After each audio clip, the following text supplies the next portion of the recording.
போன படத்துலேருந்து கம்ப்ளீட்டாக டிஃப்ரெண்ட்டாக இருக்கணும், அதுலேருந்து மாறி இருக்கணும். ஸோ தெரியாத ஒரு காலத்துக்குள்ளே குதிச்சோன்னு வச்சுக்காங்க, புதுசாக கண்டுபிடிக்க முடியும். Every film should be like a first film, அதுதான் எய்மு.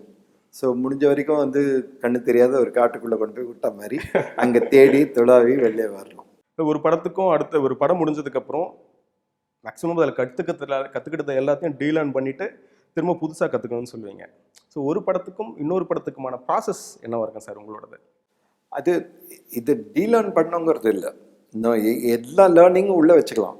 பட் ஆனால் அந்த கதை வேற கம்ப்ளீட்டாக உலகம் மாறிடுச்சுன்னு வச்சுக்கோங்க. ஒரு 10ஆம் நூற்றாண்டில் நடக்கிற ஒரு கதையிலேருந்து டெல்லியில் நடக்கிற ஒரு தக்ஸுக்கு நடுவில் இருக்க கதை கம்ப்ளீட் இது இந்த வேர்ல்டு மாறுது, இந்த களம் மாறுது.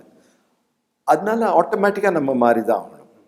திருப்பி வந்து இன்னும் 2 பீரியட் ஃபிலிம் வரிசையாக பண்ணியிருந்தேன்னு வச்சுக்கோங்க, அந்த இதுக்குள்ளே போய் மாட்டிக்கிறதுக்கு சான்ஸ் இருக்குது, நம்ம கம்ஃபர்ட் ஜோனுக்குள்ளே ஈஸியாக போயிட முடியும்.